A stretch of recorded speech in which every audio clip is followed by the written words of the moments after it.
Hello, Kizomba friends, and welcome back to the Kizomba Conversations podcast. If you're listening on Spotify or another podcast app, don't forget you can also watch our guests in action on our YouTube channel at Kizomba Conversations. We hope you enjoy the episode. Hi, Kizomba friends, and welcome back to another episode of Kizomba Conversations. As always, I'm your host, Victor. Today, we are joined by a guest teacher whose smile is as big as his personality when he brings it to the dance floor. Let's welcome Mr. Leny O'Cassule. Lenny, how you doing? I'm very good, thank you, Victor. Nice to see you. Good to see you, bro. Thank you for having me. Listen, we just want to say thank you. It's an honor for you to be on a podcast. We're really looking forward to learning about you, your story, and all things Kizomba. It's an honor to be here. Fantastic. Well, look, you know what? I think you've probably seen some of the episodes before, right? So you probably know what the first question is. So we're going to get straight into it, all right? Yeah. Who is Leny O'Cassule? Tell us a bit about your background. Who are you, sir? Well, I'm just an individual that loves dancing. Absolutely, addicted to dancing and the music and movement. That's really who I am. When I came into the scene, I was overwhelmed with the amount of people actually interested in Kizomba Semba from different backgrounds. So that really fascinated me and then helped to my addiction. Really, it's like, oh, I want to know more. I want to know more. So obviously, yeah, that's really Yeah. who I am and why I actually decided to continue the dancing. So what drew you to dance, Lenny? How did dance all come about? Because you said when you came into the scene, but how did that all come about in the first place? So in terms of Kizomba and Semba has always been part of my life because of my Angolan background. So both my parents are Angolan. I was born and partially raised in Portugal and partially raised here as well. So that's where it came about. I grew up with Semba, with the Fashion Quintal, like your parties from, with Funge, with your Pirão, like all of that. So there's always music, food every weekend. Yeah. From Friday all the way to Sunday. There's always music and Kizomba is always literally part of my life. So, but I was never known as the dancer in the family. Mm. I was always the kid that was in a corner watching the elders dancing, talking. I was always observing everybody. I was very attentive to details, very, always being very observant to when the adults are like, were dancing or joking or even how they eat, how they spoke with each other. I knew everything, by the way. I knew, when the girlfriend is there, who is cheating or who's not cheating, who is trying to get, I knew a lot of things just by sitting down and watching them. And then with that came movement. I was very attentive to how they move, how they danced, the different styles, the different swag, And then as soon as the party is finished, I used to go to my room and practice everything. Oh, really? Yeah. But nobody knew apart from my younger brother. Okay. And then whenever I used to learn a move, I used to then teach my younger brother. And then he used to be the one showing off in the parties while I was sitting down in the background. So everyone was thinking, oh, he's the dancer. You're not too much of a dancer. But I was fine with it because I was quite shy at the time. I still am, but not as much as back then. But yeah, that's Yeah. No, that's look. I just wanted to find. So you were teaching, doing all those moves, but you didn't want to show off the moves yourself. no. And that's because is that mainly because you were shy? Is that what you were saying? Or? Yeah. Because I was just not comfortable. I was just not comfortable in front of people. Whenever I was in front of people, whenever my family used to push me to go into the middle, like we call it the whole December. So that circle that we normally do in the parties and stuff like that. So imagine in your family, your aunties, your mom, your dad are pushing you, come on, let's go. And then I used to just freeze. I should just be like, no, I don't want to be here. Yeah. But then I was happy my brother to just go in and show it off, So your brother now, does he dance Kizomba Semba with you, or you? Not as much. He does. Yeah. Help out in the events. He can dance. Yeah. But yeah, I've kind of done it. Well, you've come out of your shell now. Yeah. Take it that way. So now it's a bit different. Now it's almost it's inverse now type Yeah. of thing. Because obviously he went on and done his thing, and I went along and I done my thing. So now when we come together, the role in terms of dancing is kind of reversed. Yeah. Lovely story. Thank you for telling us that bit of background. All right. Very welcome. No worries. And you've mentioned a bit about you then and your brother, and then talking about your events and things about how you got started. So I know that you got started Jingaboo. Yes. So a festival or event called Jingaboo over here in the UK with Sonny Varela. Want to make sure the names is right. So Sonny is a teacher over here in the UK. So you started with her back in 2017. Yes, is that correct? The end of 2017. Yeah. Okay. So can you tell us a little bit about that story?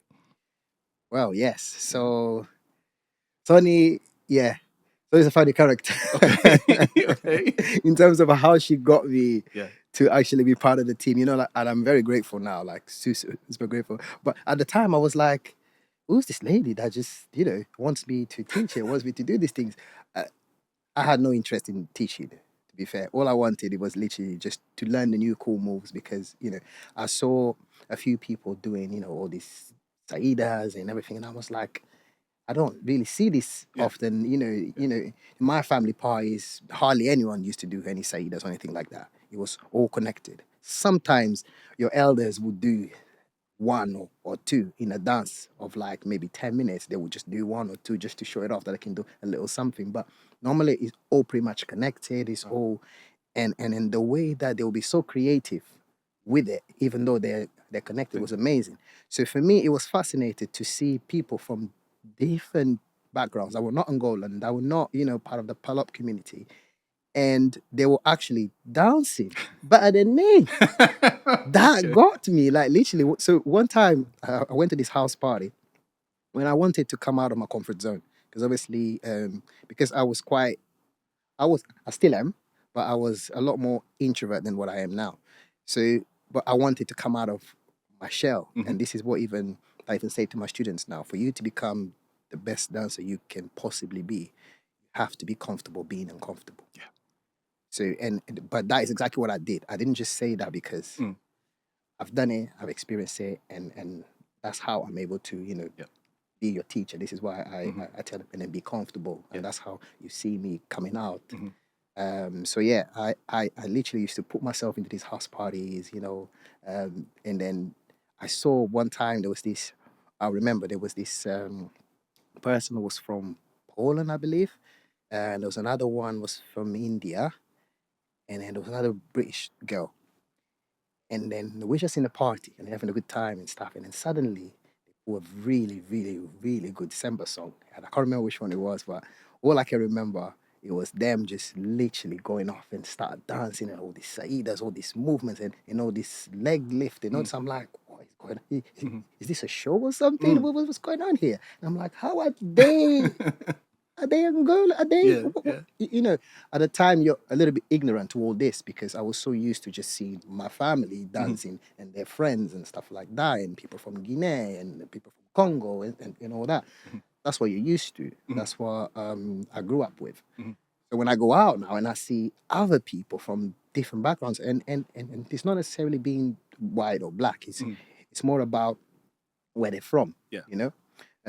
So yeah, that got to me. I was like, how I'm Angolan and I can't dance as well as that.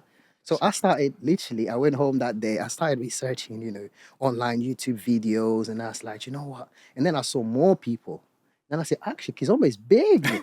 Yes. I didn't know it was that big. Yeah. So then I told all my friends about it, and I was like, guys, we need to start going to these classes, And I saw there were some classes going on. So one of the first clubs that I went actually was with Saeed. He's on addiction. So that's one of the clubs I saw. So Saeed is a promoter in the UK, just for people who may not know. So promoter in the UK who does Kizomba events, yeah? Yeah. So his club was one of the first ones that came up on the searches when I was searching back in those days. So I went there. So I went there twice with all my friends. We went and done the class and stuff. And that's where I met Rikita for the first time. That's Rikita Alta, episode 2, people. Anyway, sorry, yep. Yeah. Yeah. Then I met Mikumba. Yes. I met Saeed, Yeah. and then that's when I experienced. So as soon as Rikita saw us, it was like, "What are you doing in the beginner's class? Go there." I was like, "No, I don't know anything." She was like, "Just try it out. If you can't do it, then you come down and stuff." So it was the first time. So Rikita and Mikumba actually was the first classes that I've been to, because in one class we jumped from Rikita's class to Mikumba's class, because Rikita put us out of the class and said, "You're too good to be here. Yeah. Get out of here. Mhm. You don't need to be here. Mhm. Go and challenge yourself." Mm. And then the other level. So that's when we went to Mikumba. So yeah, those were the first classes. Then after that, we went to Richard's night, which was a monthly night at the time. Richard. Fog. Okay, Fog. you can pronounce the name better. Sorry, Richard, but yeah, No, Richard. it's fine. It's fine. Yeah, Okay. yeah, yeah. So that's where. So that's when I met Sonny. Yes. Okay. Right. So I was dancing there again with my friends, having a good time. Yeah. We're just there to just, for a little bit of fun. We just discovered this new thing. Look at this, people from all over the place are here and stuff like that. So we went there, and then I just spot somebody. When you're just dancing and the man you're on, and then someone is just. You feel like something is watching you, or somebody's watching me. So that's how I felt. So I look, and then there's this lady, that Afro, very good looking lady, well dressed and stuff. And I told my friends, "Why does this lady keep looking at me? This lady, and then after a while, she comes over, it's like, hey, what's your name?" She introduces herself and stuff like that. And I said, "Hi, my name's Lenny, and so and so and so." And then she just joins our crew, and she just start dancing with us. I'm like, "Oh, okay, cool." We're always very open to that and include everybody anyway. So little did I know that she then was going to invite me to dance. At the time, I was still a little bit apprehensive about inviting to dance, because I'm like, "Oh, I don't know people." Because again, in the pilot culture, it's like you don't just invite anybody to dance. That's the thing that when I came into the scene, what I call it, the diverse scene of Kizomba. It was a bit different when Yes. anybody and everybody would just ask anybody to dance. I mean, the pilot culture is normally, and it's changing now, but normally it was either family members, so people that when you go to a party, you go with your group. Yes. A group of friends, guys and girls, and you dance between yourselves, because you're just going out to enjoy the music with your friends outside of your home. Yes. So, and then for guys, if you see a girl that you might be interested with, in, you go over and you do the eye play, and then you go over and you invite, and if she says yes, maybe she might be interested or not. You know how it is, that flirtatious kind of thing. That's how it normally used to work. So for me, when she asked me to do, I'm like, she's interested in me. You know what I mean? They're like, all right, you know what I mean? Like, good looking lady, older, nicely dressed. I'm like, all my friends were like, "Go, Lenny." I'm like, okay, why not? I'm not gonna say no. Do you know what I mean? So, and then I said to her, "Look, I don't really like this song, but because you've asked me to dance, I will dance." I said, "No, no. I'm not gonna ask you to dance now because you don't like the song. But when a song that you like comes on, come and grab me." It's like her confidence was just very upfront. I'm like, wow, like this is proper woman, Obviously, a good song came on, and I went straight to her. I went running to her. And then we danced, and we danced, and we danced, and we danced, and we had a good time. Afro came on, we danced Afro as well. And then at the end of the night, she was like, "Look, I am so and so. I run events. I'm a teacher. Blah blah blah. Would you, be interested to maybe coming and having a look, of what I do, and then maybe potentially, I like your vibe, potentially, be part of my team, but if you like it, I said, oh, why not? I was like, why not? I don't mind. But in my head, I was like, what's she on about? But anyway, I'll try it. Why not? I've got the time. So I went. That same week, I went to a studio, and she, showed me around, and she said, "Look, this is what I do. I want you to be part of my team. Come over to some of my nights and stuff like that, and see how you feel." So we've done a little session where she was basically already starting to teach me how to teach. Okay. Or how to Incognito. Yeah, literally. And I'm like, okay, cool. Because I told her, look, I want to improve my dance. I want to learn how to do all these cool things that I see everybody doing. Yeah. So okay, that's fine. Look, we do it like this. I will teach you how to do those cool things, and you part of my team. And you help me as well. I said, okay, that's a very fair and good exchange. Yeah. We'll do that. So she taught me, a few moves and stuff like that on that session and stuff. And then from there it started. Then she started training me how to teach. Fantastic. Because one thing is about, dancing, another thing is teaching. Yeah. Yes. So yes, that's how my journey started. Yeah. So I started teaching alongside her, mostly observing for the first couple of months. Then she started giving me slowly, like 2 or 3 students, and then she'll be there, overshadowing me. Yeah. And that's how it started, literally. And then I met Rico. Rico came in and I said, Rico "Look, Suave. Rico Suave, Okay. Mokota." Yes. So yeah, I started and taking his classes as well. He said, "Look, there's this gentleman, Rico. He's really good. Have you not heard of him before?" I said, "No, I've not heard of him before. Look him up." So I went and watched some of his videos, and then I went to his class, and I started doing his course. So first, we used to do Rico's Sember course. At the time, it was in Brixton, and then after that, it was the beginners and improvers class after the course. So that's so I would do the course, get my fix, and then I will do the beginners class while Rico and Sonny would do the intermediate class slash improver slash intermediate. So that's how it started.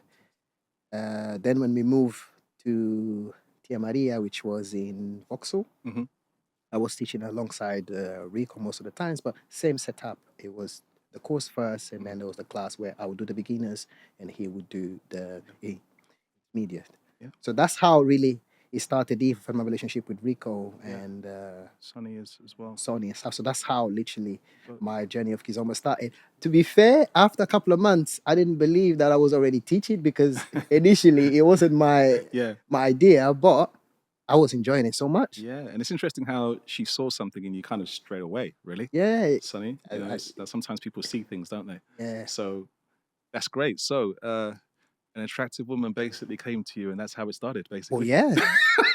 Okay. Listen, how can you say no to that? What can we say to that? All right. So in terms of those early days, I mean, because obviously you have from that, then you created Mambos, the Afro. Mambos the Afro, yes. Almost got that right. Okay. So in terms of that, then, how did Sonny, Rico, how did they kind of influence you to kind of shape your event? So I worked with Sonny for, I believe, 2 years. 2 years, different events. And then during that time, I was exposed to so many other artists, many other people. In terms of teaching and then influence, yes, it was Sonny, Rico, and later on at events as well. Huge influence in my dancing and teaching. Yeah. So those 3 people plus Rikita as well. So those 4 people really influenced my whole. In terms of teaching, how to teach. I used to watch so many people's classes, but I used to go mainly to their classes, because Sonny used to work with Rico and Rikita quite often. So I was exposed to them a lot more than other people. So then later on, I've done Eddie's teaching training course. Yes. And then the COVID came in. So I think COVID was what literally done it for me, in terms of, because I had so much time. Yeah. And then Eddie, I had already done a course in Birmingham with him for the whole weekend, like 8 hours each day. So it was an intensive course. It was the first time I met him, but he didn't know that I was already following him and, studying him for a while, because he's Rico's cousin, obviously. So, because I know Rico, him, so then I wanted to know who he was. Yep. So I studied him a lot. Then when I finally got to meet him, straight away off the bat, I went over and I start, poking him, because that's what I do. Okay. I start poking him, and he looked at me like, "Hell is this?" That phase, like, "Who is this person?" And then I told him my name is so and so. I know your cousin Rico, so and so, and then it started from there. Yeah. And then he looked at him, was like, "Okay." So after that, then we got quite close. We used to speak quite often. Then I've done his online courses. He had 2 courses during the COVID time. So really, throughout COVID, I believe COVID lasted for 2 years, was Yeah, it? yeah. So during those 3 years, that's when I literally felt obsessed from teaching, because while I was with Sonny, it got to a point where I felt like, okay, I'm teaching, I am starting to be comfortable at this, but there's something missing in my dance. I had a lot of people come and say, "Oh my God, Lenny, you're doing good, you're doing well, your dancing has improved a lot, and keep going and stuff." But I'm just thinking, yeah, but there's something missing. Mm. There was just something. Mhm. Whenever I'm not saying in the social, I feel good and stuff, but there was just something in my heart that was telling me, yeah, there's just something missing. Mm. That's what Eddie done it for me. Okay. So Okay. when I done his course, literally, I started to understand what was missing, and what was missing was musicality. One of the most important things, musicality. So Yeah. not that I had no musicality, Yeah. but I didn't understand musicality as well as I wanted to. And I didn't know that I didn't understand musicality as I wanted to, because I didn't know that was the thing that I was lacking in terms of understanding for Wow. me to be able to improve my dance. Yes. So what Eddie did, and not just the course, our conversations, we used to call on the phone whenever he used to do the classes online. I used to, if I have any questions, I'm one of them annoying students. I'll call you. If you say something and if I don't understand or I don't agree, I'll make sure that I'll call you and I'll, question you. I'll ask, why did you say this? That doesn't make sense. Listen to it. And then he will explain and stuff like that. And then he would even think, okay, maybe actually, based on what you're saying, I might need to change and then say this way or that way. So all of that helped me understand musicality a little bit better. Components of the music, actually, it's not just the basic beat. It's not just the voice. There's other instruments that you can play with. How about, but then the question was, so how am I going to do that? That's when the practicing came in. I was literally practicing most of the time in work, outside work, at the bus stop, like when I'm going somewhere on a train station, stuff like that. I was obsessed with it, and I was not going to stop until I got to understand what I wanted to understand, which was musicality. And then once I did understand it, that little hole that I felt that it was there was starting to be filled in. I was like, oh, okay, so this is how it's supposed to feel. So I used to dance alone a lot. Yeah. A lot. I danced alone a lot. Again in the showers, while cooking and doing dishes, stuff like that. Yeah. So, and then when I was dancing with my partner, I realized, oh, I don't actually need to think about my movement anymore. I just let it flow. Literally, I just let it flow. And I'm just trying to lead my partner into what I would do it by myself. Can I do this? Oh, maybe with a partner, I might not be able to do it like this. I might be able to just do this. Or how about, Victor, the feeling of discovering that, connecting with the music, with your partner, the face of your partner, because she's just having a good time. I had this lady one time saying, there was this particular festival, I think it was Latin Motion, 2 years ago, that I was dancing with somebody, and she was telling me, "Oh, what, Lenny, it's so good to know that at least somebody is listening to the music." Not many need to listen. I'm like, what do you mean? And he was like, no, because you're literally, I can feel you listening to the music. It's like you're leading me and then you're part of the music. I'm like, yeah, that's what I wanted to hear. Yeah. That's what I wanted to hear. So with that discovery, it helped me create Mambos, because I felt like that was missing. Okay.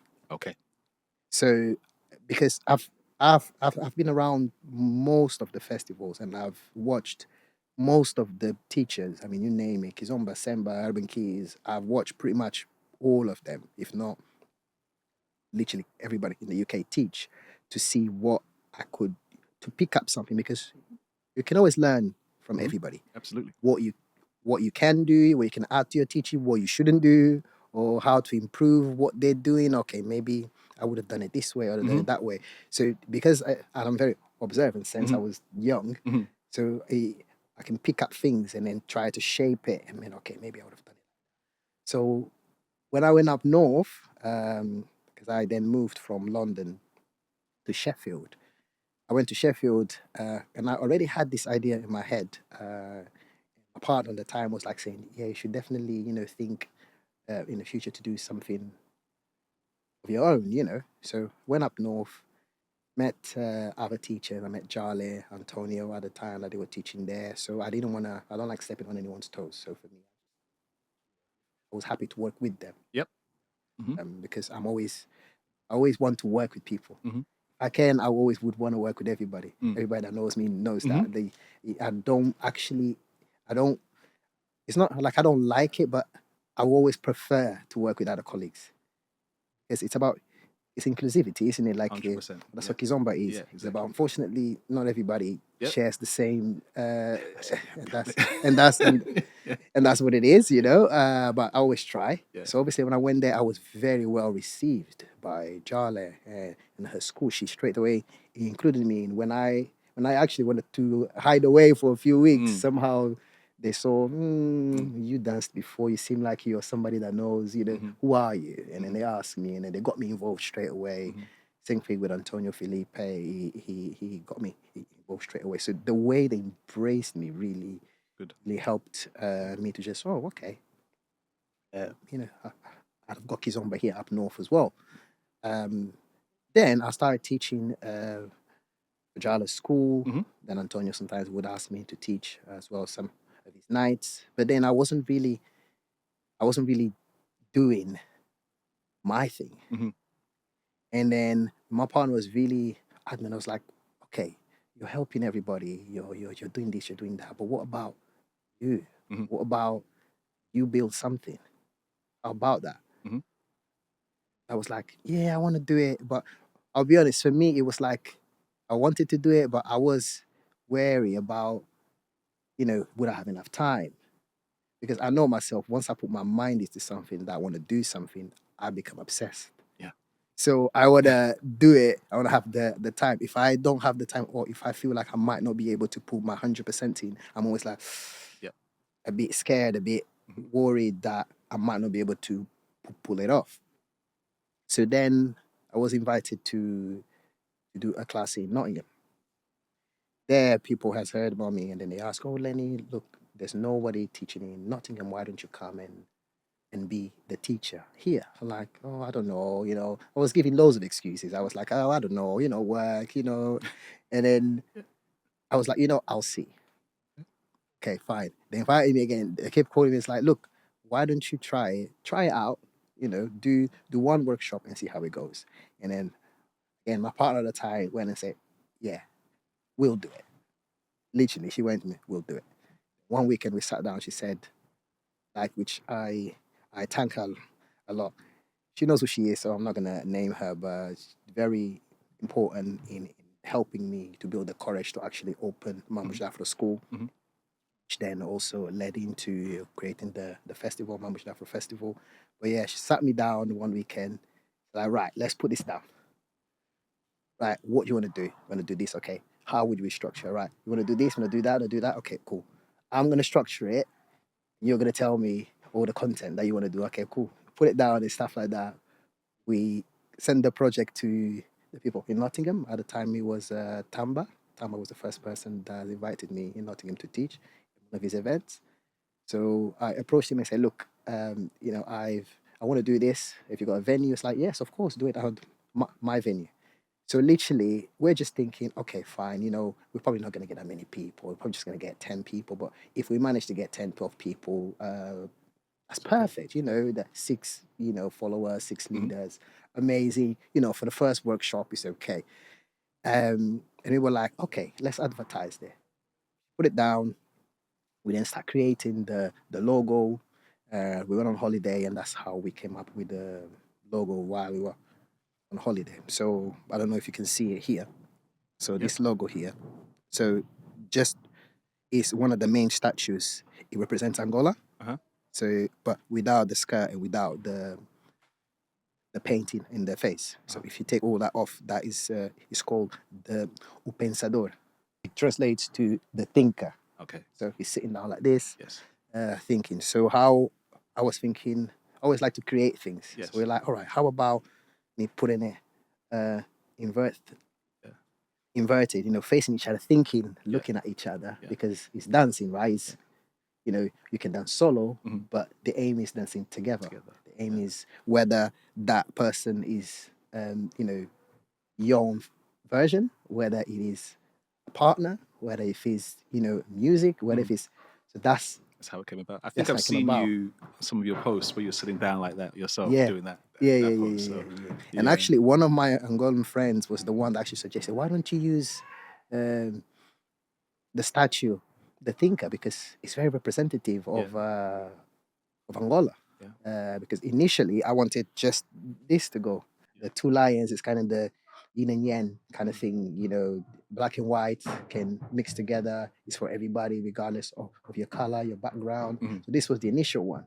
Then he got me thinking, I was like, how about you, literally bring something from, Angola, because you are Angolan, so you should. And this is where the dance is from. So And that's where it came about. So then we created this basically on holiday. Yeah. And then we came back, we sent it to the people that normally produce it, they create it, because I don't know how to make it look pretty and stuff. I just know how to do a draft, and then I give it to somebody that knows how to work that. That's what we did. And it looks good. And it's thank you. And it's a nice logo, and it represents it well in terms of the history that you're talking about, and a number of things you said there about your the way you're starting with it, and then you've got a great woman to help you with it. So we thank our women for everything that we do, because sometimes we don't get there, and it's great to have them as a source of help as well. So, like you said, she knows who she is, but I'm happy that you got to where you wanted to get to with what you're doing, and obviously you're going to take it to the next level and do other things with it as well. But what I want to find out from you is talking about your festival there and the things that you do. When you're teaching philosophy, right?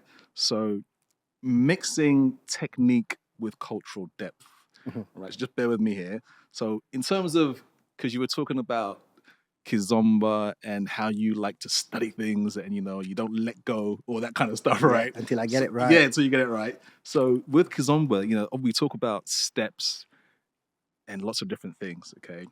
But it's about the feeling of the essence of Kizomba. So how do you teach your students, or how do you help them not just to learn the steps, but to feel the essence of Kizomba and Semba, to really feel it? Because you were talking about musicality as well.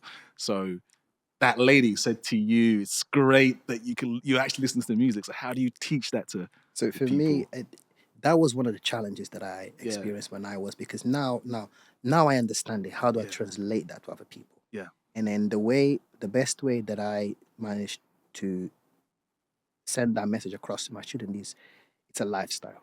Kizomba is a lifestyle. Yeah. So you need to eat, breathe Kizomba, and it sounds a little bit, exaggerated, but that's literally what it is, because a lot of students come to you and they say, oh, Lenny, I want to be able to dance like you in, after the 6-week course. And I'm like, do you know how long I've been practicing? Do you know for how long? I mean, and I'm not saying that you cannot, and I'm not saying that I'm the best that there is, because there's always someone better. There's always someone better. It doesn't matter who thinks is the best. There's always someone better than you, in terms of ability, not better as a person. In terms of dancing ability, or cooking, or something. Whatever you do, there's always someone better. So I always say that to my students, and I always say it to myself, to maintain myself with my feet on the ground. So I always say to them, right, you need to live, eat, drink Kizomba if you want to reach to a good level, because that's what I had to do. So how I send that to my students is, first of all, you need to start by listening to a lot of music. Listen to as much music as you can. If Kizomba is what you like to listen to Kizomba. If Semba is what you like to listen to it. If Ghetto Zouk is what you like, then listen to it. And then eventually, once you get familiar with that rhythm, your body automatically would want to do stuff. Just let it. At home, while you're cooking, showering, play your music. Let your body. Nobody's watching you. It's you and you. So it starts there. Okay. Yeah? Yeah. So literally just let your body go. Listen to music. And then another thing is once you listen to that music, now you don't wanna focus, oh, I wanna be like that person, I wanna be like that person. No. Just wanna literally go for it. And whatever thing that you hear, you wanna hit it. After that, you wanna study people. You wanna study your favorite dancers. Yeah, but you need to. When I mean studies, I mean you need to watch a lot of videos. Whatever spare time you have, in your break from work or something, you just watch it, and that's how, again, that's how I did it. Mm-hmm. So that's exactly everything that I do. I always tell to my students, look, I'm not just telling you this, because just because lip service. It's actually because I've actually done it and it's working for me. Because I'm still learning, I'm still doing it until now. So that's how I pass that message. So whenever I teach a movement, a step to my students, I say, okay, let's learn the movement first. We learn the movement. I give you what you want. If you give me what I want in return, it's a give and take. Yeah, and we're not talking about money here. We're talking about I teach you the cool stuff if you give me what I want as well, which is I want you to learn the essence of the dance as well. And the essence of the dance is you connecting with the music. Because there's two things that I say to my students as well, in a different way, because now I've started to shape this in the easiest way possible. You have to become one with the master. This is why the name of the school is Mambos Afro, becoming one with the master, because that is the aim. So that's what I want from you as a student. Okay. So I'll give you steps, you give me becoming one with the master. Okay, beautiful. Yeah. Yeah. So master means it's the music. Yes, that's the master. So if you have the master and you have your best friend, you can become the best dancer. Who is your best friend? Best friend is the floor. You cannot dance without a floor. Not, So you have to, those two components are very important. Master and your best friend. If you treat the floor as your best friend, my friend, I mean, the floor will help you become one with that master. Okay. So this is what I say to them. So it doesn't matter how much steps I'm teaching you. Remember, don't stamp on the floor because you're hurting your best friend. Would you do that to your best friend? Okay. Think about it that way. So whenever movement I'm teaching you, always think, floor is my best friend. And then now I need to also connect to the music. And when you're connecting to the music, it doesn't necessarily mean that you have to dance with somebody in front of you. But without music, you cannot dance. Even when, for example, now, if I start dancing right now, there's no music playing. Loud. But for me to dance, I would have to play music in my head somehow. I have to do that's music. So I have to have that. So that's what I normally say to them. Focus on your best friend and your master. So the first thing that I get my students to do is don't worry about, oh, this is basic 3, basic 4, basic 200. No. Play music, be aware of the dance floor, and just move. Any directions you want. Oh, Lenny, but I don't. Why are you worried? Just trust me. Listen to me. Play the music. Let's play music. Actually, let's do it now. You play music. Just move. Walk, dance, do whatever your body wants to do. So, oh, okay. Now do me a favor. Go home and do that every day, 5-10 minutes a day. Okay. Next week, come back. Let's see. Literally, without teaching them basic 1, 2, 3, 4, just that. Come. The ones that do listen, obviously, not everybody listens. But my best students, they are where they are right now, because they listen, So shout out to all my students. Well, the best students are where they are because they listened and they practiced. And then they practiced, yes? So after that first week of that, I now tell them, right, okay, now let's start learning some movement. But after you learn the movements, now we need to connect those movements to the music. Even though I taught you, let's say, this casamento, but if there's not an opportunity in the music for you to do it, you don't do it. So what do I do, Lenny? And you do what I asked you before, just move around. Yeah, and that's the essence of musicality, right? you're listening to the music. Yeah. If it doesn't call for that move or that what it is, then you're off. There's a clear change, exactly. In energy in the music where it allows you to disconnect with your partner and do all your saidas and all your fancy stuff. The music doesn't ask you to do that. Then just calm down. So much in there. Yeah. Thank you so much. Yeah, we can talk for a long time. We can.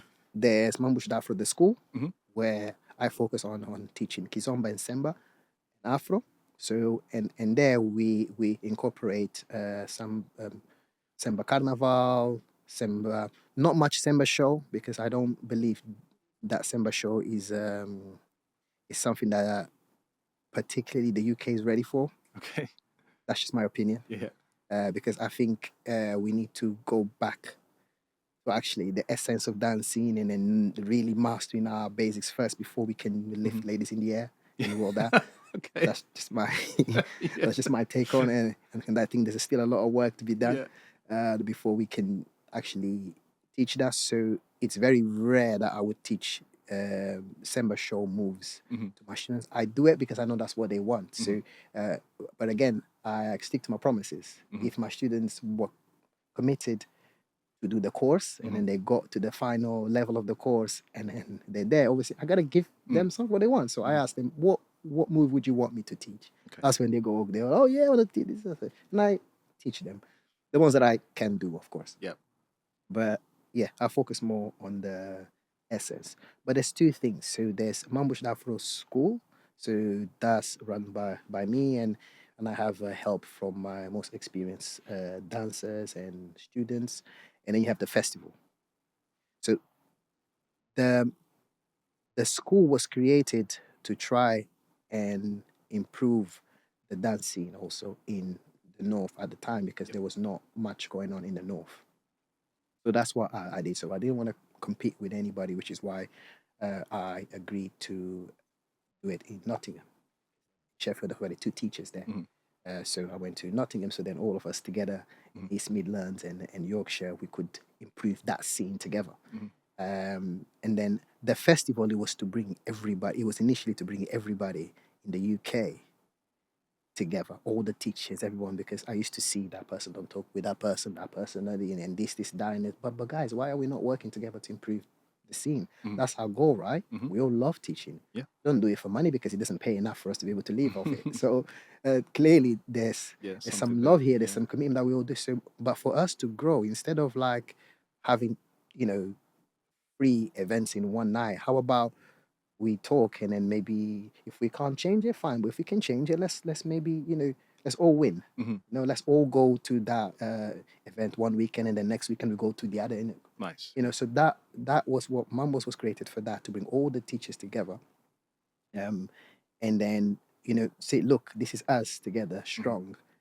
So much talent in the UK, but I just don't think that we use it well enough. Okay. It's always ego and so on, So that was the vision, and also to show people that this is how an authentic Kizomba and Semba party is. Mainly party, because I don't think there's a Kizomba and Semba festival in the UK only. And then with that obviously came challenges, because obviously everybody, especially urban kids, would become very popular at the time. So obviously it was very hard to just get everybody one place without urban kids room. Yes. So but I said no, and I did one room because, in my view, urban kids shouldn't be separated from Kizomba, because he came for it at the time. Now I think he's really going into a different. Even the music, that they're doing more music to cater for that particular style. But at the time, I don't think it was quite there. So I didn't believe that, and I still don't quite believe that it should be fully separated in terms of its own room as such. I believe if we're doing things together and inclusivity, we all should be together. Yeah. And another thing that I say to my student is, look, I'm not here to tell you. Because a lot of students thought, oh my God, Lenny, I also like Urban Keys. I know you're not going to like what I'm saying, but I also like Urban Keys. Actually, Lenny, last week I actually went on Urban Keys class, and I was Why? Yeah. Why would you think that I will have a problem with you? Oh, because other teachers will have. I said, first of all, I'm not other teachers. I don't know who, but anyway, I'm not here to tell you what you can and cannot do. Dancing is freedom, is expression. You need to be able to go and explore, express yourself to how you want to express yourself. That's first of all. And the only thing is, if you are dancing to something that doesn't have the essence of Kizomba, just don't call it Kizomba. That's the only thing, which I agree with all my colleagues that say it. But what I say to them is, look, if you come to me, that means you saw something in me that you want me to teach you. So my advice is, when you want to learn Kizomba or anything to do with the umbrella of Kizomba, the umbrella includes your Semba, your Kizomba, your Afros, and so on. You go and explore different teachers, pick the one that you resonate with more, and then you stick with that person for at least 6 months. At least. Get what you need to get from them. But guess what? After a while, there's only so much one person can give you. For you to become the best dancer that you can possibly be, not for you to be better than Victor, not for you to be better than Lenny, not for you to be better than Manon or other, if you are a lady, but that you could possibly be. Obviously, you need to use them as reference. Yes. If you like them, you need to, at some point, we all go through that stage of, copying our favorite dancers and stuff like that. But then after you become yourself, but for you to become yourself, you need to explore other teachers. Yeah. You need to go and then see how they teach, how they dance, how they explain. Because maybe sometimes I may explain something that you might not quite get it, but then you go to Rico and he might explain in a way like, oh, actually, Lenny tried to explain this to me one time, but I didn't quite get it. But now, actually, I got it. So that's why it's important. So come to me, yes. If you like my style of teaching, stick with me. Trust me for a few months. After that, I will tell you, after this, go. Because nice, yeah. I personally, I've given you all the tools that you need. Now it's up to you to go and explore it with other teachers. They will look at me like so surprised. And I'm like, but why? I'm not just going to keep you, that's me being selfish. That's not, I want you to become the best dancers. Because guess what? I want to be able to look at you in a couple of years and say, you know what? That's my student. Or I had an influence in a dance. And for us as teachers, I believe I can, say this, that at least for me, it's one of the biggest payments. Seeing your students smiling, enjoying themselves on the dance floor, and you just watch them at the side, and they're just having an amazing time. Yeah, it must be.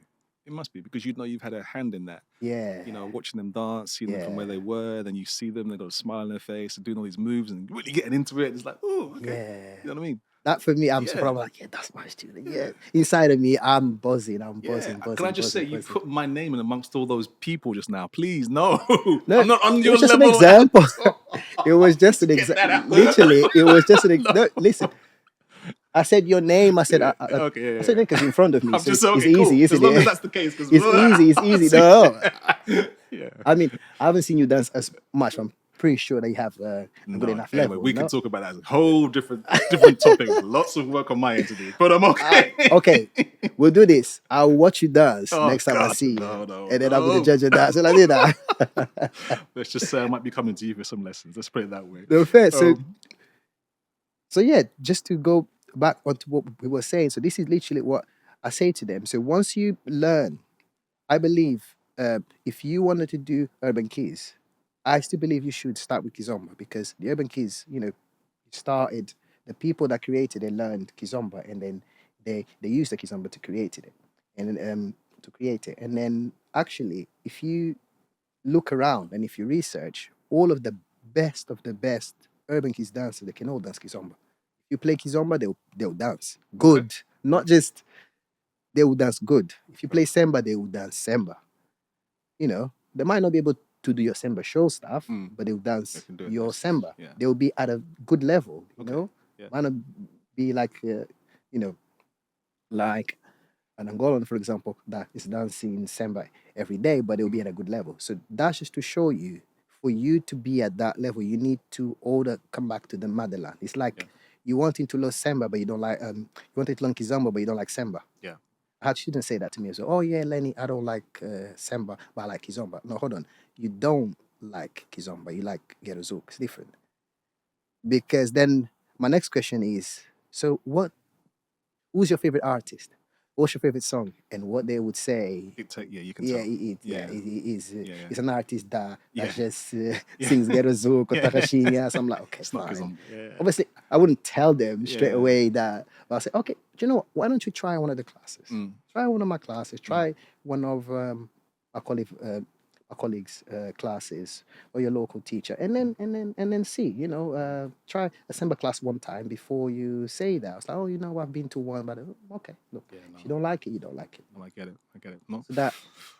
All right. So we mentioned a little bit about dancing, and obviously we touched on a bit about the UK dance scene as well. So Yeah. I want to talk about a number of things. So creating a healthier dance scene. Yeah. Okay, let me ask the question this way. So, in terms of creating a good dance scene, what do you see as the biggest challenges today that we have potentially in the UK, and how do you think we can overcome them? Might be a bit of a heavy question, Yeah. but what are some of the challenges that we have in the UK, particular because we're focusing on that because that's where we're from here. There's a number of things. Boundaries. Boundaries, okay, yeah. Boundaries for both men. Not men and women, but men and women, or better say, leader and follower, or both. I think it's a big thing, because one thing that people that didn't grow up with Kizomba, that is not part of their culture, they struggle with. We have to understand what Kizomba is, first of all. Yes, Kizomba means party, but what type of party? Like, what, when we do Kizomba, when we go to Kizomba, we need to understand that when we leave our house to go somewhere to dance, people go there for different reasons. Yes, some people, both men and women, can go there for attention, just attention. They just want the attention. Yeah.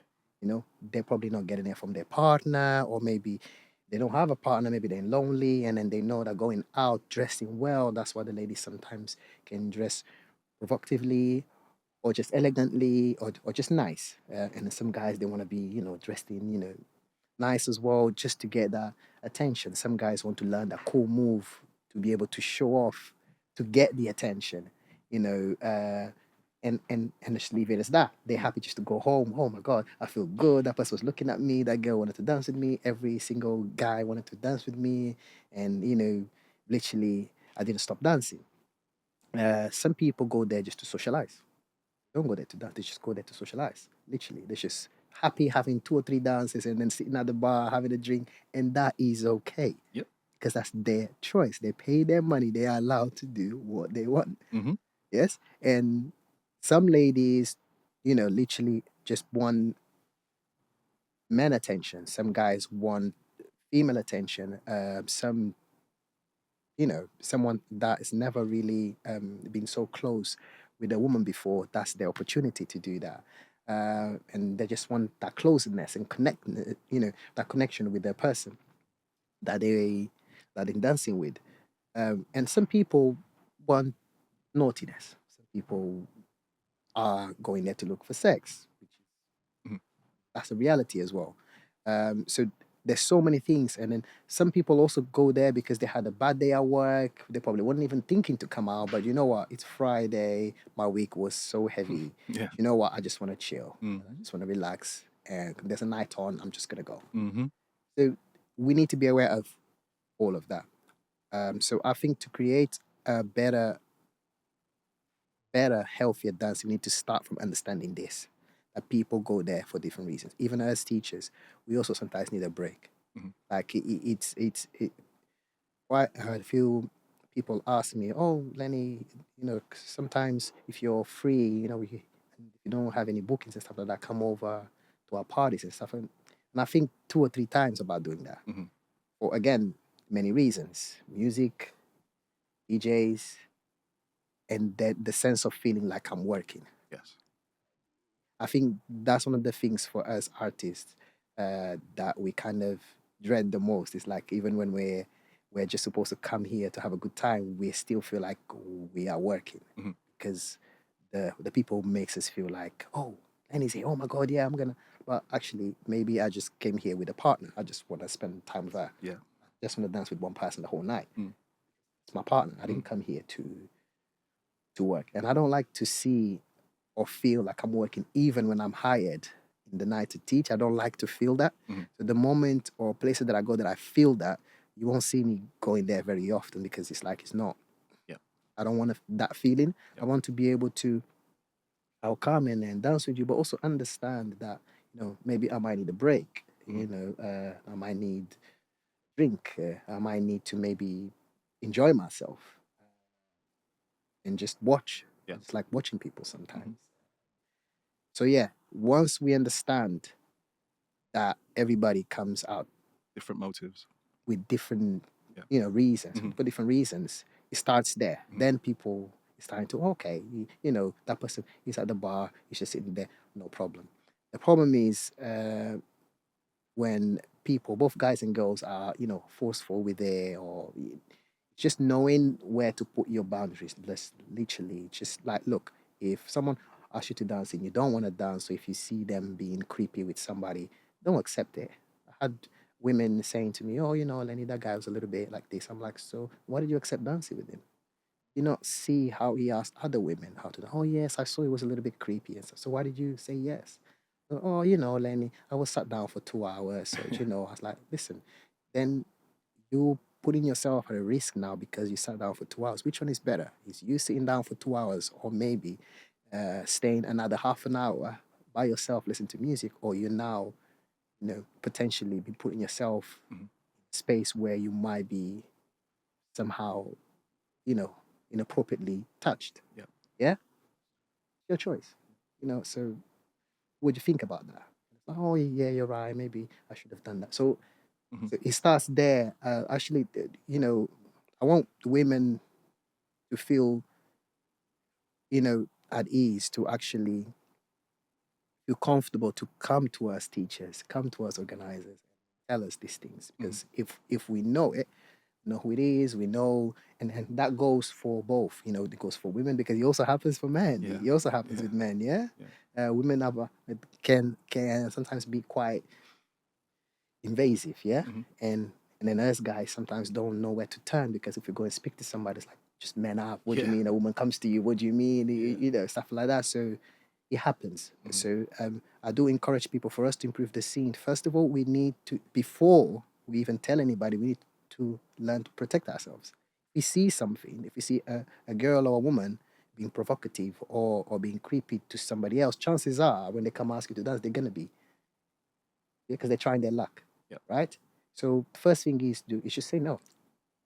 It's better to sit down the whole night, listen to hopefully good music and a good drink, whether that's water or whatever you decide, then going home and thinking, actually, this person actually might have touched me this way or that way, or said something, or I'm married and I now feel like I've, cheated on my partner because I allowed this person. It's always better to just stay in your space. Now, when you don't see it, that's a problem. Yeah, right. So when a person asks you to dance and they were not creepy with, so and so and so, but now with you, because you've been dancing for, 4, 5 songs, 10 songs now, because you're just having a good connection. And then you feel that person pulling you closer. Again, it's understanding the culture, how you all started. Yeah. So, like I said before, we normally wouldn't dance unless we know the person or we want to flirt with the person. So this takes it back to slavery days. When they used to work, in the fields and in the night, that was the time that was the only time that they had to flirt and to find their mate. Yeah. So they used to give the eyes and then go over, and then they start the dance nice and respectful, and then slowly, they will pull you closer together.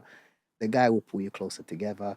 The girl will also show them, look, I also want it, and then so on. And then things go from there.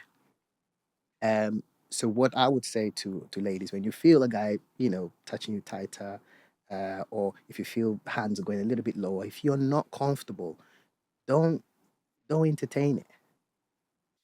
There's nothing wrong on you. First of all, pull the hand up. Yeah. If he does it again, just leave him on the dance floor. I say this to all my students. Why you don't come here be disrespected? So the moment you allow somebody, even for 5 seconds, to be disrespected, you might give them a chance to pull their hand up. Look, although we've been dancing for half an hour, and you might have gotten the wrong impression because I'm also enjoying this, which there's nothing wrong with that. But actually, that's not my intention. I just want to keep the dance. If he does it again, I mean, he's telling you that he doesn't respect you. So if he doesn't respect you, why are you trying to respect him? Yeah. Right? So just leave him alone. So, thank you very much. Respectfully, thank you very much. I don't want to dance anymore. And if he starts, you just walk away. Just walk away. He starts grabbing your hand, that's different, because that's a different thing now, because now people are watching, people can see that he's now. So it starts from there. For men, the same thing. I've been actually, this happened to me actually in the past, where I'm with my partner in a club, and then this girl that I told the story to my students in the past. They all know the story. I like to use this as an example. So I'm teaching up north, and then this student used to come in, every so often to my classes, and then I could see that she kind of was looking at me a little bit, like she has an interest.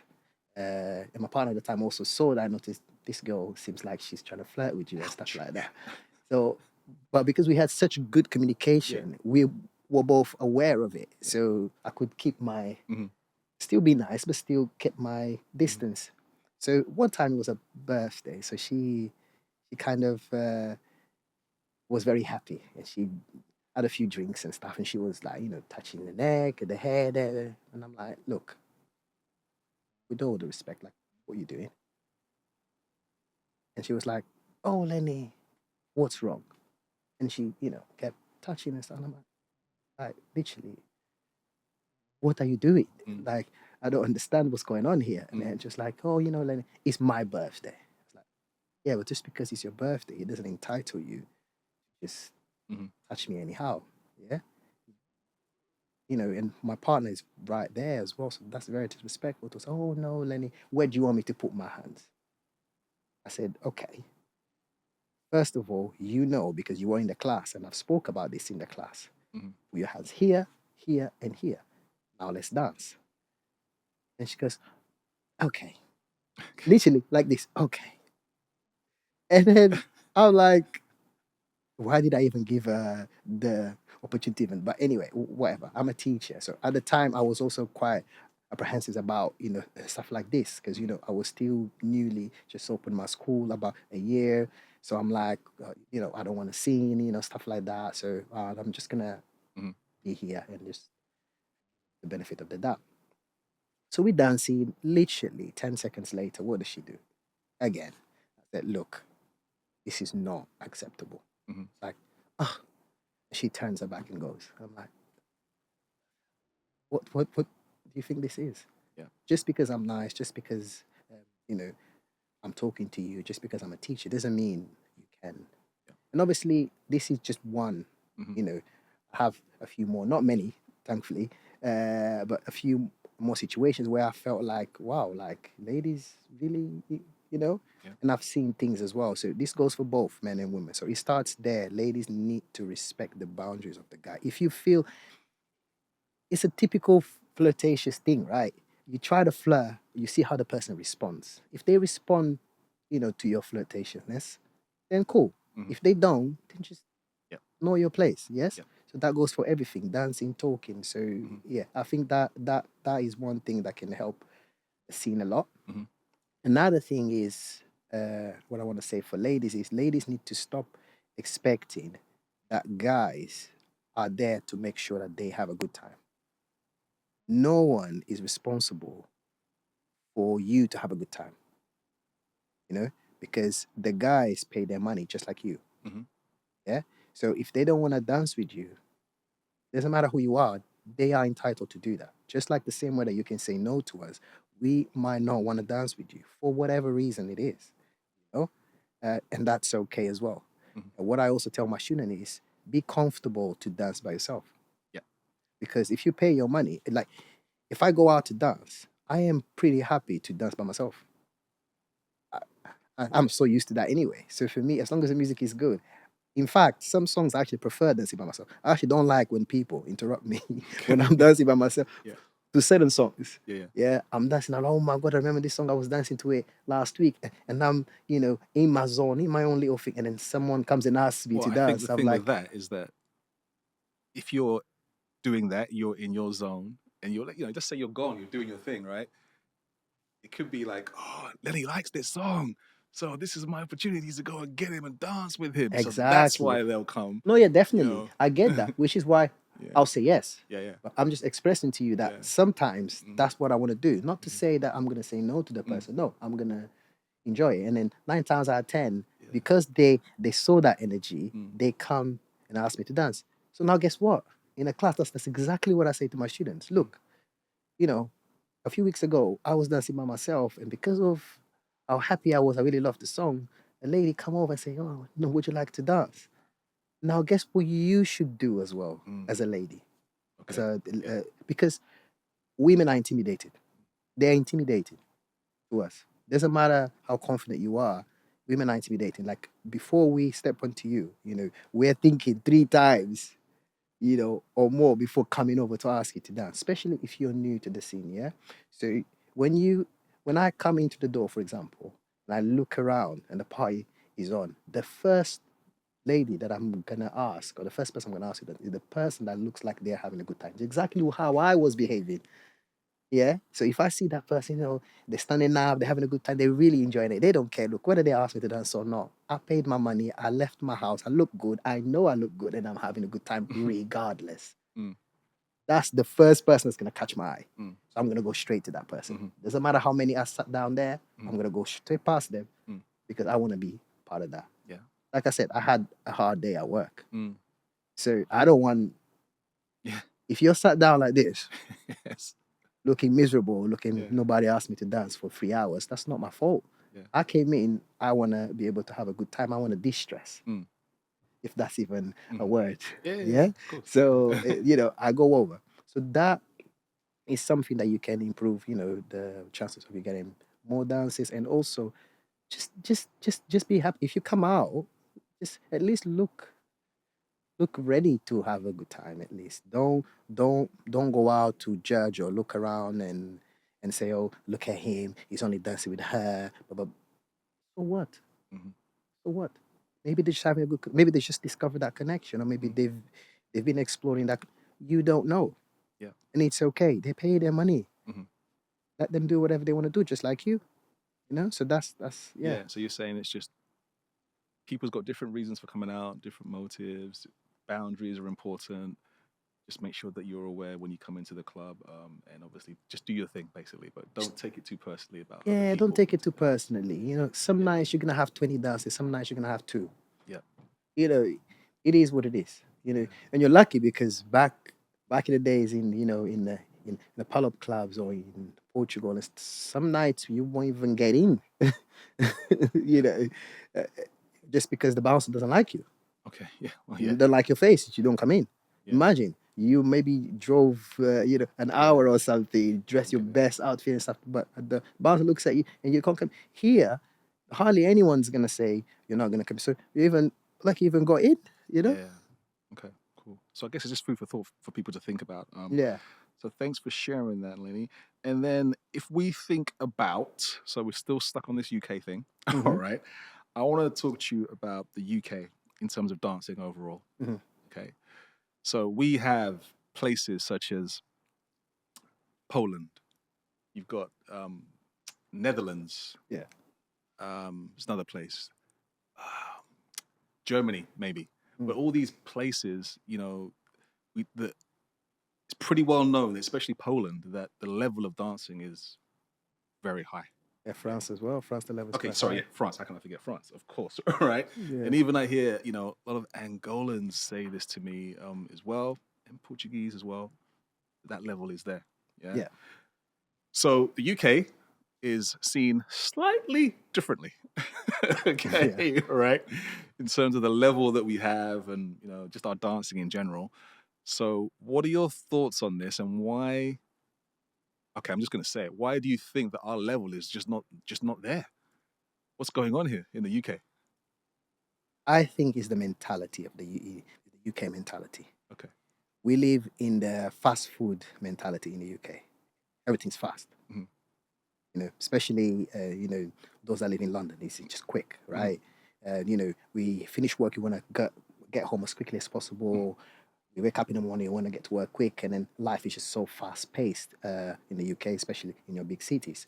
So I think it starts there. Everybody wants to dance like their favorite dancer, like we said in the past, in 3 months, and it doesn't work like that. And the worst thing is because they don't have the time, because of their job, because of the family, they get frustrated and then they then stop going to classes. Or some people are just okay to just knowing the basics and then being able to just dance comfortably with their friends, their close friends, and their partner, and that's okay. But if you want to reach to a different level, you need to be dedicated. Like nothing. We have to remember, like it's just like back in school.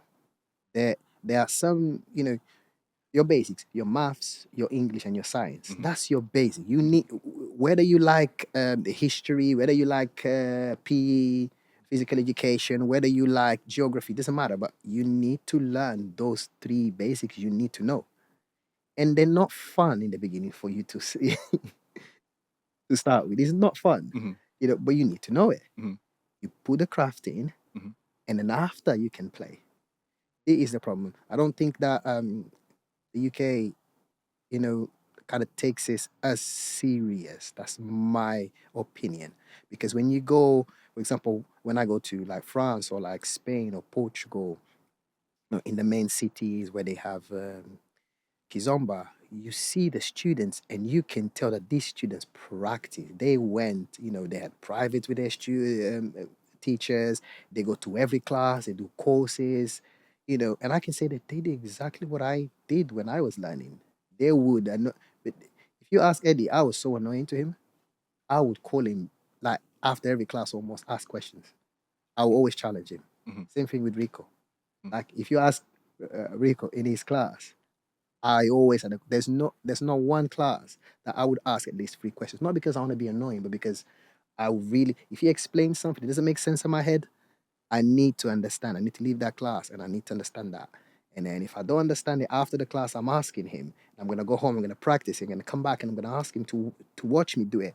How can I improve this? How can I do? Oh, actually, in the UK, people are just like they don't want to come to the class because I'm too good to come to the class. They do because I had a class with, I don't know, with the best, with what they think is the best teacher in the UK. I've stayed with them for 3 months. I'm the best. No, no, no, no, no, no. I think both guys and girls need to literally study. Need to study. Yeah, you need to study the dance. You need to study the culture. That is how you're going to, because all these people, you see them. You go to France. I've never been to Poland, so I can't. I've never been to Poland to dance. I've been to Poland, but not to dance there. Kizomba. But there are France, Portugal, Spain. You watch them. They're doing Afro. They're doing Samba. They're literally they're going for it. In the UK, we still have this thing. Oh, I'm too posh to dance Samba. Or no, actually, the best one. I'm too posh to dance Afro. Afro is too ghetto, basically. Yeah, that's what they want to say, but no one says it. Yeah. Oh no, like I like watching you. Why? Because I'm what? Why can you not join me? Then you go to Spain, everybody wants to be part of it. You go to France, everybody wants to be part of it. That's a clear difference. It's like we're here to have a good time. Yeah, so there's that mentality. I think is the fast food mentality needs to stop in the UK. And then actually you need to put some hours of dedication in if you want to learn something. Yeah, I've met ladies that I asked them, so how long have you been dancing Kizomba? Oh, I've been dancing Kizomba for 10 years. And I have students that literally started 6 months ago that would wipe the floor with them. Wipe the floor, no joke. And not even trying to show off or anything like that. Yeah. But that's the truth. Why? because for those 6 months they were. And they didn't just come to me. They went to others. They went to festivals. They went, you need to come out. You need to go. Yeah, I don't think that, not everybody. Obviously, there's a few that I believe they have a good enough level to be able to go out. But I don't think that a lot of the UK scene ready to go out to festivals to show off that and then be proud to say I'm from the UK. As much as, I'm sorry if I'm, obviously offending people or anything like that, but that's not my intention. My intention is for people to literally understand that we've got a lot of work to do. Yeah. And we can do it because we have the crowd. We have the crowd. We have the teachers. We just need to put the work in. So what's your calling to people? So my calling to people is, first of all, get to classes. But don't just get to any class. Yeah, like I said in the beginning, pick your favorite, artist, guy or girl, and stick with them. Stick with them. Ask them questions. Be on their case. Learn them, study them. Ada, how do you do this? How do you turn like this? Manon, how do you? Rico, Lenny, Emmanuel, you have to study them. Don't be, and one thing I used to get a lot, because I'm younger than most of the crowd, which is why the name Casule. Okay. But we'll speak about it in a moment. So a lot of people, when I used to come up to teach for the first time places, they'll see me passing like, is that a teacher? Am I going to learn from? I'm like, 20 years on you. Like, right? Yeah. And I'm like, okay, but yeah, I'm your teacher. And then after the class, you're like, oh my God, actually, you actually know some things. And I'm like, okay, thank you. I guess. Thanks for that. Thanks for that. But just stick with your teachers. Yes. And you have to be ready to do what is the boring stuff. Yeah. Your basics. You need to learn. This is what the French people master, the Polish people, mastered a lot. And you can see, when they're done, you can see. Really can. So this is what the UK is, because everybody is so quick to want to learn a Saida. Like literally, I can guarantee you, any place that I go that has Kizomba in it, and I do this quite often. If I go to a different place to study, right, guys, let's do a virgula. Huh? What? Huh? What's a virgula? Okay, guys, now let's do a Saida. And you see everybody. And I'm like, and now straight away, the next question I ask, who's your teacher? Yeah. And if the teacher is there, I'll put them on spot. Okay. Because I'm like, okay, so I need to speak with so-and-so about this, because you know what virgula is, at least. Because virgula is what makes Kizomba really. It allows you to turn, it allows you to keep that circular motion. It's not the only movement that you can do, circular, but it's what keeps that momentum. You go in line, you do a virgula. Oh, okay. You go virgula. So if you don't know how to do the bass, that fundamental, then I'm sorry, what am I here? Oh, Lenny, come to my school and teach intermediate class. No, they need beginners. Okay. So even though I'm hired to teach improver, I'll teach beginners. Yeah. That's what they need. Yeah, and I think there's so much in the basics. I think even Eddie broke it down one time. He was just doing some moves, and at the end of it, he said, "We've done all of this, and we haven't done one Saida."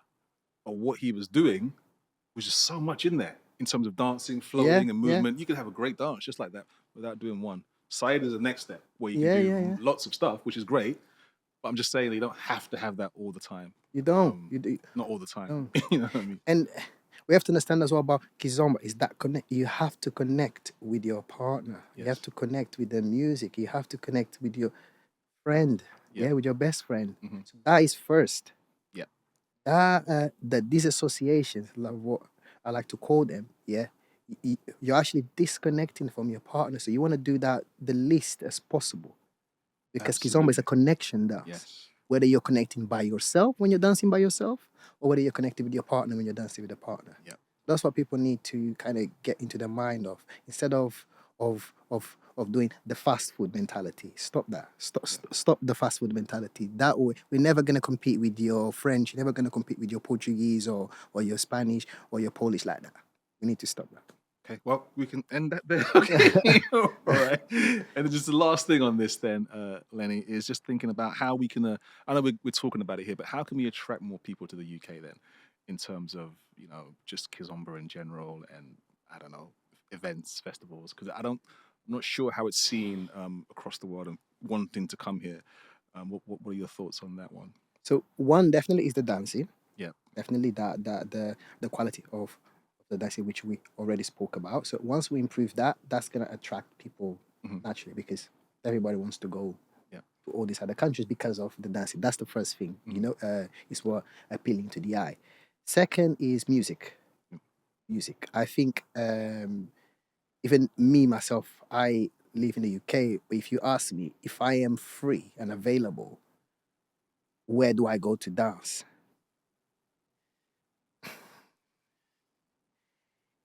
Is it worth me leaving my house to go and I'm in the UK?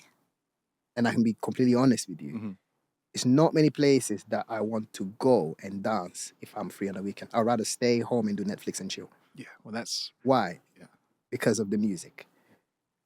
My fellow colleagues, DJs, you need to stop being lazy. You need to do your work, because people come out to have a good time. So you cannot keep playing the same set that you played last month. You're coming to play again this month. No, you need to do your homework. You need to read the crowd better. I say this to my fellow friends DJ. I'm not saying this because I can do a better job. No, because I'm not a DJ. I know a lot of music, yes, just like all of my colleagues. We know good music because obviously that's how it inspires us for us to dance. But I generally want I'm not talking about every DJ, yes, but the majority of the DJs in the UK, I can count with my one hand how many DJs I would make me leave my house. And that's even too much. Okay. Literally, for me to leave my house, have a good time. Yeah. It's very few DJs that are going to let me. And not because I don't like them as a person. Nothing to do with that. Nothing because I have something wrong against them or anything. No, it's just that they know good music, but either they need to practice more on their mixing. Maybe they need to just stop playing old songs and stop living in their, old times. You have to mix it. Yeah. I'm not going to sit here and then teach DJs how to DJ, because that's not my job. I'm not a DJ. But all I'm saying is, as a dancer, you need to stop playing for yourself and play for us, because that's what you're hired for. You want to play for yourself, play at home.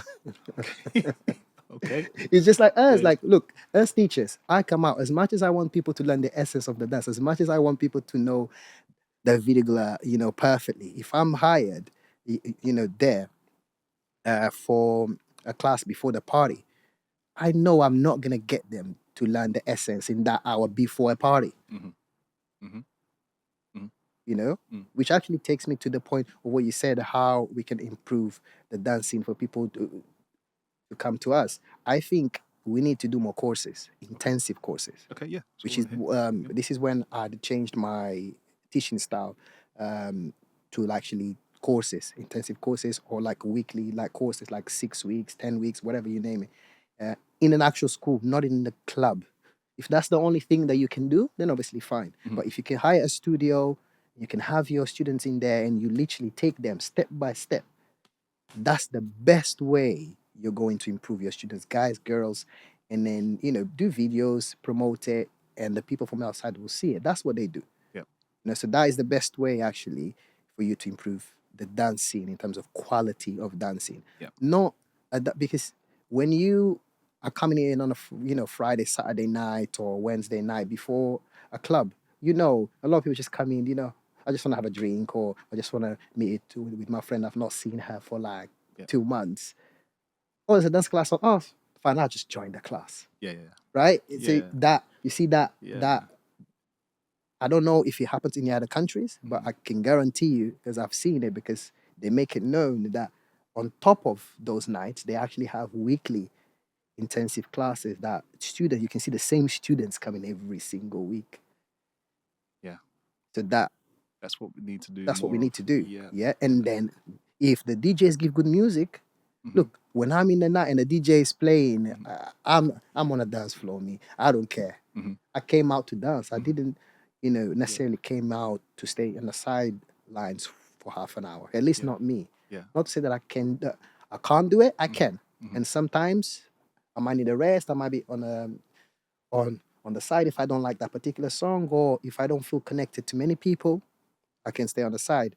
But I want to be on a dance floor, whether it's by myself or with somebody, preferably with somebody, because that's why I came out.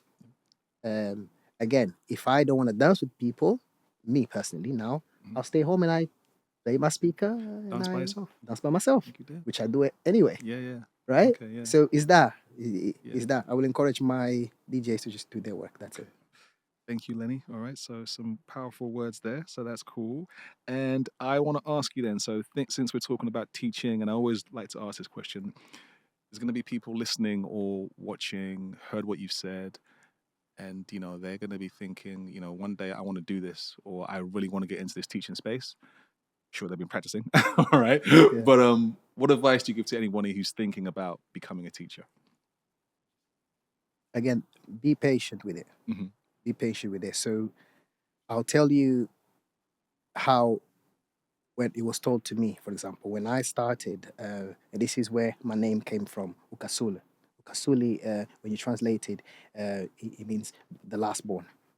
So that's not my real name. That's my nickname that my colleagues have literally given to me. So I just adopted it. So they keep calling me Kasule, come here. Hey, Kasule, look, let me show you. Kasule, do a demo with me. I'm like, okay, yeah, come. Kasule. They were so welcoming, when I was starting, my first international festival, which was Sardinia festival. There was how they made me feel. They really brought me in. I was like, look, I didn't even ask for anything. Come and set a table with us. Come and do a demo with us. Come and have a drink with us. Come and do a pre-party. Come in and do this. It was so. And they said to me, "Look, just gotta be patient. Be patient. Your time will come." But I didn't even ask nothing. I didn't say anything.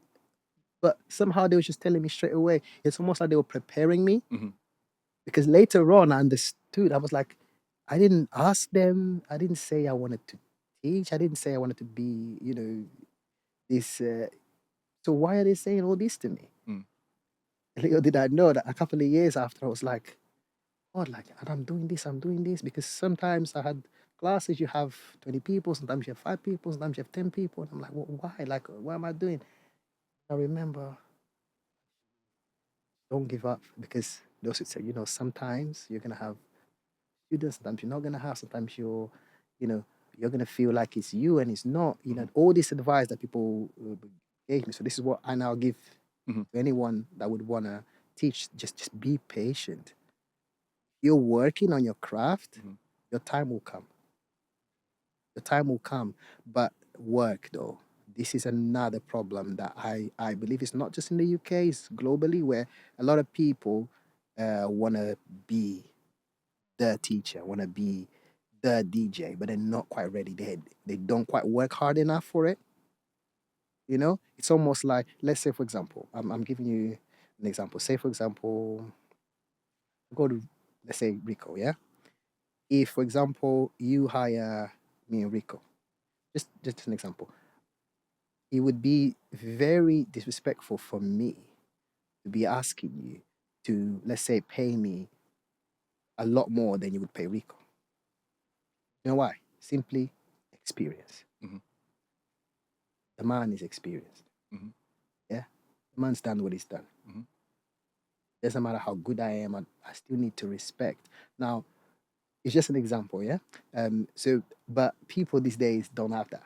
It's like, oh, I'm in the same flyer with Lenny. I need to be paid as much as Lenny. Or I need to be, treatment, I think everybody should be treated nicely and respectfully anyway. But I need to be, having, let's say, the same DJ sets as Miro, but I just started DJing last year. but I should have the same sense as what? So do you think I'm hiring you to give you an opportunity?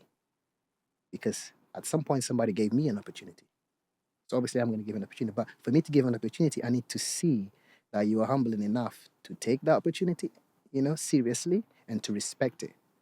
Yeah, because there's money involved, there, from people, there's time involved, there's all that. So at least give me the respect, to actually, be respectful towards other colleagues or my choices.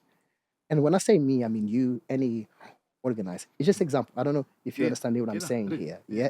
It's just be ready, yeah, to swallow some spit. Sometimes, especially when you're not quite there.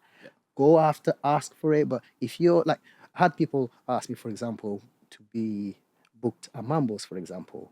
And I'm like, okay, like, but you've not done anything. How can I, like, I would love to book you and I have good relationships with them. Lenny, yeah, you don't book me, I said, no, but bro, like, I cannot, like, for me to be able to give people, the value for their money, I need to justify why am I charging people this amount of money to come to my festival? Why are they coming to my festival? Why? If I have so and so and so that have a lot of experience, that play well, that people like, you are competing with these people. So they've got years of experience on you. So how are you gonna force me to hire you? You need to put the work in. So it goes back to what you're saying.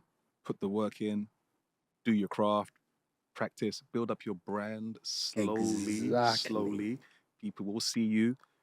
Be ready to swallow whatever you just said or whatever it is. Take the hit. Yeah, all right. Sometimes it happens. Yeah. It happens. So it's an evolution. It's a lot of different things, and people have got to see you, and they got to trust you as well, and know that if I go to that class or this person, that guy or lady, I'm gonna get my value. Yeah. So it's about building that person's value and their brand. That's what I think. So as well. And that can take some time. That can take a year, 2, 3, 4, 5, 10. Yeah. Depending on the time the more time you put in. It's not quite right. The more quality time you put in, because there's putting time and there's putting quality time. Yeah. And quality time meaning actually, first of all, doing random research. Yep. And then you narrow it down and you're starting to not just random, but now targeted. Yep. Yeah. Who do you want to, let's say, when you first start, we always want to be like somebody. Who do you want to be like? And it starts there. Yeah. And you go to everything that they do. Yeah. If you can. No, I love it, man. Good. Lots of takeaways there. Lots for me, actually, listening to you to think about, especially just around the practice part, the schools part. And even if it wasn't the schools in London, I think that's just something that's good anyway, to just keep coming back and then, doing it systematically. So that's all good. So looking ahead then, all right? So Kizomba and the future of Kizomba. Yeah. For yourself, what do you hope to gain, and what do you hope for? Where do you want Kizomba to go? Where do you see it going? I mean, do you mean in the UK or? Just in general. Not just the UK now, in general, Kizomba, because it's got so big around the world.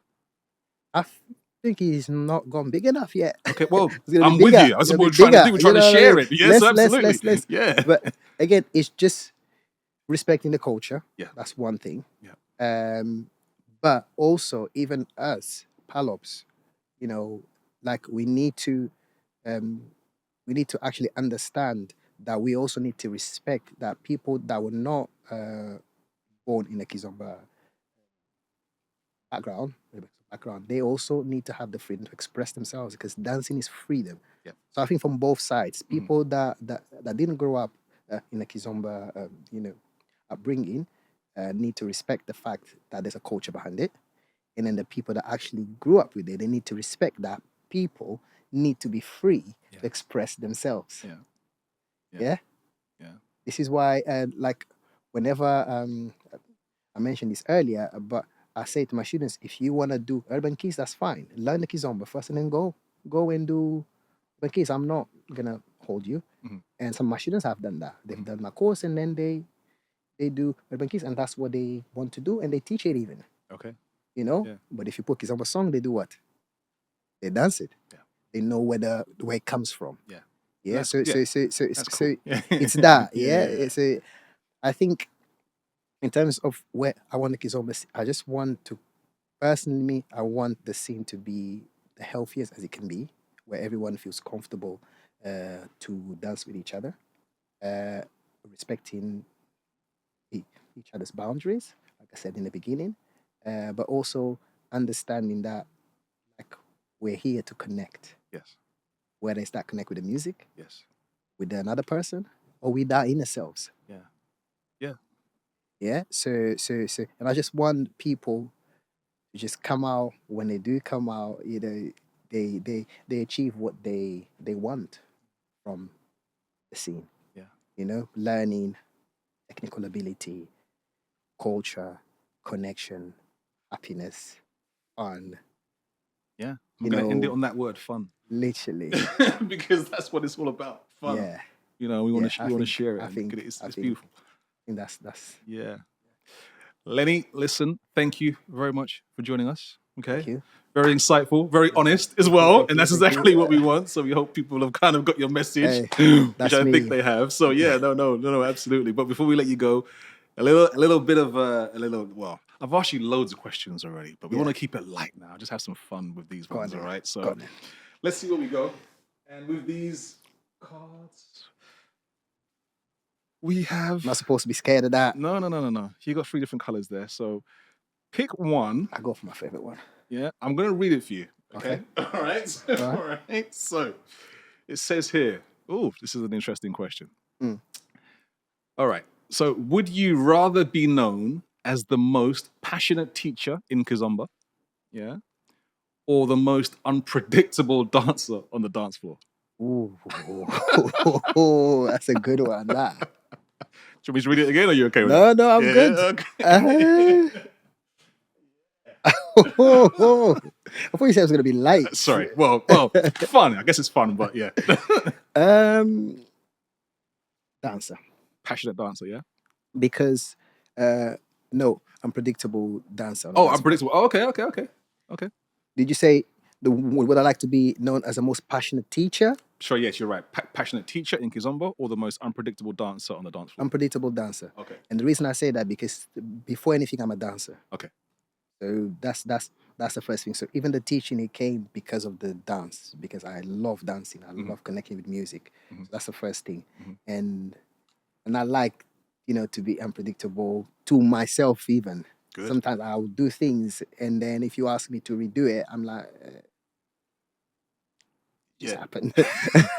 You know what I mean? So that's that. So that because for me dancing is everything. It's my It's good to be unpredictable as well, because you know Lady doesn't know what's going to happen as well. Yeah. You know what's going to happen. Just again that fun element. And because I love the dancing so much, it then helps me to be a passionate teacher. Okay, so it goes into all right, cool. Yeah. All right, where we go with the next one? Which one do you want to choose? This one. Right. All right. So, all right. So it says complete this sentence. All right. Oh God. A Kizomba party isn't a real party without music. Simple as that, right? It's that simple. It's that simple. So the last one that I hear. Now, again, you know, the way I do these questions, I always, anyway, you probably end up answering it anyway. But it says here, would you rather teach a class where your students are asking lots of questions, or teach a class where your students just get what you are saying or teaching quickly and are ready to move on? All right. Now, in your case, do you want me to read it again? Yeah, go on then. Would you rather teach a class where your students are asking lots of questions? Yeah. Yeah. So you're teaching and they're like you. They're always asking those questions, right? So there's that. Or teach a class where your students just get what you say. So you're teaching it and then it just goes into their head. It's like, okay, right, cool. And they're ready to go on to the next thing. So they're asking you less questions. I mean, you with me? The less questions on because because I guess what I would do, I don't ask questions all the time. I will ask targeted questions that questions that if I didn't get it, I will ask. But essentially, a good teacher is someone that comes in, puts themselves into the student's role, so they know, right, if I was a student, would I understand this? Would I understand that? Which is why it goes back to even what you were saying about what could a newcomer teacher needs to do. They need to be able to put themselves in that. Remember, okay, I was a student at some point. So for me to be able to pass on information, I need to be able to understand it myself first. Yep. So once I understand it, I now need to break it down and think, okay, now that I get it, how can I put that across to somebody else? Because one thing that we need to understand is when you are a dancer, it's easy. All you need to worry is about really yourself. And as long as you're respected, as long as you're respectful to the people that you're dancing with, if you decide to dance with somebody, you're good. You don't have to worry about anybody else. When you're a teacher, it changes now. Your focus is on the people because you have a duty to the people that you're teaching. Yeah, because they're giving you your time, their money, and their trust. So you need to make sure that you do your best for them to understand clearly what you're trying to explain to them with the least amount of questions, but still questions. I don't believe in a class without no questions at all. That's just no. No, that's good. You need to ask me questions, but the less questions you ask me, the good is for me. That means I'm explaining things right and you're getting it. And if I see you doing it and you're doing it right, perfect. But now, if you're just asking questions just for the sake of asking them, my friend, no. Yeah, okay. No, hey, that was absolutely right. Yeah. Yeah, no, that makes perfect sense. Yeah, no, cool. Fun light, hopefully. All right, cool. So, Lenny, where can people find out about you? Tell them your socials, where they get in touch with you or see you online on Facebook, Instagram. If you want to find out about me, the first thing is Mambos Afro. Mambos Afro. Mambos Afro site. We've got a Facebook page. We've got Instagram page. We're about to create a TikTok page. We've got a YouTube channel where you can find out, different music. People ask me for music all the time. You've got Angolan music, other music. You've got Zouk music, Retro Zouk. There's different folders that we have on there, and we keep adding things onto it. And you can also find me, Leny O'Cassule, Lenny with one N. Victor. My bad. N for November, 1, Y. And then O'Cassule, yeah? Yes. Cassule with double S. And you can find me on Instagram, Facebook, and I'm also about to create TikTok on that as well in the next few weeks. Yeah, fantastic. And we have a festival coming up. So the Mambos Afro Festival is coming up. Do come and support it. It's going to be a yearly event. It's going to be the 3rd edition now. So it's going to be next year, February, at the end of February, from the 27th of February to the 2nd of March. And we are aiming to have it every single year in the last weekend of February. That's the aim. So every year you'll see it. Okay? Hope to see you there. I'll be at one of those because that's my birthday weekend. My birthday's at the end of February, so I'm sure I'll be there at one of your festivals at some point. Yeah. Oh, where? Sorry. So it's going to be in Hinckley. So in Leicestershire, it's going to be in Hinckley. So I hope to see you there. There you go. Thank you. So that's it. Lenny with NY. Thank you very much. Yeah, thank you very much, Victor, for joining us today. No, seriously, it's been great. Thank you for all the insights. We love your work. Love your dancing. Love watching you dance, man. It's just the energy, the passion you bring to Kizomba. Appreciate that. It's what it's all about. And we're just trying to spread it, and we want to make that the energy that you have infectious on everybody else. So thank you for your time and keep going. Thank you very much for having me, guys. Thank you. Appreciate that. And worries. Thank you for everybody that's listening. Thank you very much. As always, everyone, I want to say thank you for listening again to another episode of Kizomba Conversations. Let us know what you think of this episode. If you want to subscribe, please do. And like I always say, keep dancing, and we'll see you on the dance floor. Peace.